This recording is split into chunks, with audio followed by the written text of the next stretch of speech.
बार्शी आणि देवाभाऊ एक नातं विकासाचं। बार्शी तालुक्याला भाजपा नेते राजेंद्र मिरगणे यांच्या रूपाने कॅबिनेट मंत्री पदाचा दर्जा असलेलं महाहाऊसिंग सहअध्यक्ष पद आणि भाजपा समर्थक अपक्ष आमदार राजेंद्र राऊत यांना 4000 कोटींचा विकास निधी देणारे राज्याचे दुसऱ्या वेळेस मुख्यमंत्री झालेले देवेंद्र फडणवीस अर्थात सर्वांचे देवाभाऊ यांचं बार्शी बरोबर एक वेगळं नातं आहे।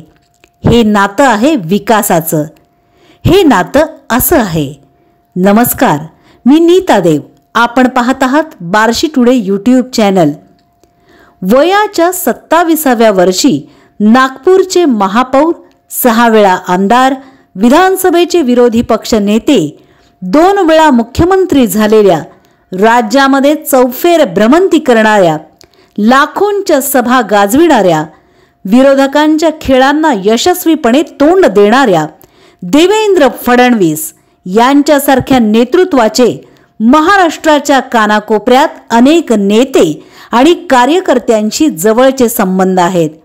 एक ताकदीचा मास लीडर म्हणून पुढे आलेल्या देवेंद्र फडणवीस यांची बार्शीकरांना खऱ्या अर्थाने पहिली ओळख झाली ती 2014 साली। विधानसभेच्या निवडणुकीतील भाजपाचे उमेदवार राजेंद्र मिरगणे यांच्यासाठी घेतलेल्या जाहीर प्रचार सभेच्या माध्यमातून। बार्शी शहरामध्ये सायंकाळी झालेली ती सभा फडणवीस यांच्या तुफान धडाकेबाज भाषणामुळे सर्वांच्या चर्चेचा विषय झाली।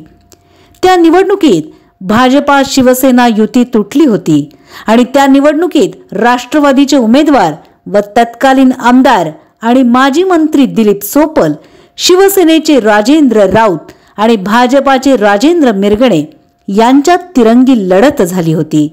त्यानंतर बार्शी तालुक्याच्या राजकारणात देवेंद्र फडणवीस राजेंद्र मिरगणे यांच्या पाठीशी ठामपणे उभे राहिले होते। मिरगणे यांनी भाजपाच्या वतीने आयोजित केलेल्या शेतकरी मेळाव्यालाही फडणवीस यांनी दिवसा झालेल्या त्या सभेसाठी मुख्यमंत्री असताना उपस्थित राहून मिरगणे यांची हवा वाढवली होती। त्यानंतर फडणवीस यांनी 2016 साली झालेल्या नगरपालिकेच्या निवडणुकीत भाजपाच्या वतीने पॅनल उभा केलेल्या मिरगणे यांच्या उमेदवारांसाठी जाहीर सभा घेतली होती व त्या सभेत तुम्ही भाजपाचे उमेदवार निवडून द्या, मी बार्शी शहर दत्तक घेतो अशी हाक दिली होती।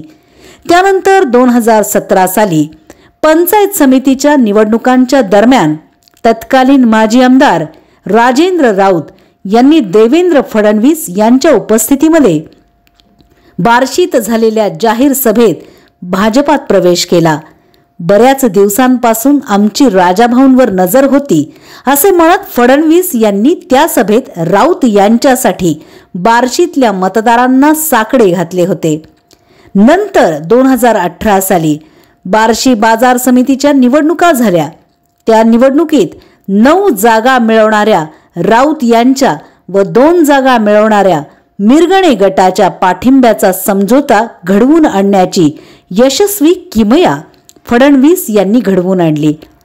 त्याच वर्षी बार्शीतील अनुभवी अभियंता व गरिबांना परवडणारी घरे संकल्पनेचे जनक राजेंद्र मिरगणे यांना भाजपा सरकारने महाराष्ट्र गृहनिर्माण विकास महामंडळाचे सहअध्यक्षपद सोपवले। त्या महामंडळाचे मुख्यमंत्री पदसिद्ध अध्यक्ष होते। मिरगणे यांच्या पदाला कॅबिनेट मंत्री पदाचा दर्जा लाभला। याला अर्थातच त्यांना असणारा फडणवीस यांचा वरदहस्त कारणीभूत होता। बार्शीला मिरगणे यांच्या रूपाने मोठा बहुमान लाभला। 2019 साली भाजपा शिवसेना युतीने विधानसभेच्या निवडणुका लढविल्या। त्या निवडणुकीत भाजपात असलेल्या राजेंद्र राऊत यांनी अपक्ष उमेदवार म्हणून निवडणूक लढवली व चुरशीच्या निवडणुकीत विजयी झालेल्या राऊत यांनी विधानसभेत भारतीय जनता पक्षालाच पाठिंबा देऊ केला। भाजपाची संघटनात्मक पदेही आमदार राऊत समर्थकांना मिळाली। त्यानंतर 2022 साली राज्यात भाजपा शिवसेना युतीचे सरकार आले। शिंदे मुख्यमंत्री तर फडणवीस उपमुख्यमंत्री झाले। आमदार राऊत यांनी फडणवीसांवर आणि भाजपावर ठेवलेल्या निष्ठेचे चांगले फळ त्यांना बार्शी तालुक्यासाठी विकास निधीच्या रूपाने मिळाले।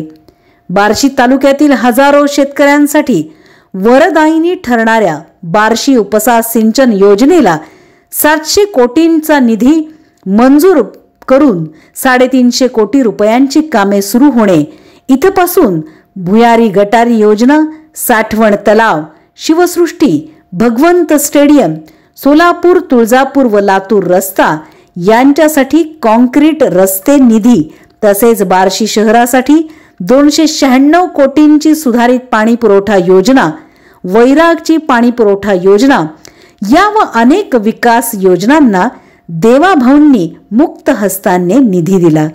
मिरगणे भाजपात असताना व राऊत भाजपात असताना या दोन्ही नेत्यांच्या माध्यमातून बार्शी तालुक्याला फडणवीस यांनी पद व निधी यांच्या बाबतीत चांगलेच झुकते माप दिलेले आहे।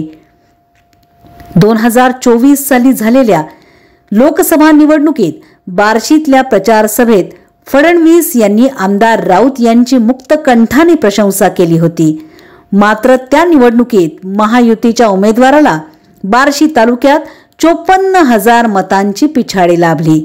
त्यानंतर विधानसभा निवडणुकीत आमदार राऊत यांनी शिंदे सेनेकडून निवडणूक लढवली। त्या निवडणुकीत आमदार राऊत यांचा पराभव झालेला आहे।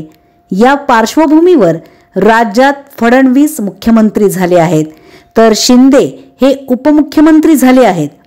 विधानसभा निवडणुकीचा निकाल लागल्यानंतर राऊत यांनी व मिरगणे यांनी फडणवीस यांची विशेष भेट घेऊन त्यांचा सत्कार व अभिनंदन केले आहे। आता बार्शीचे आमदार हे महाविकास आघाडीचे आहेत।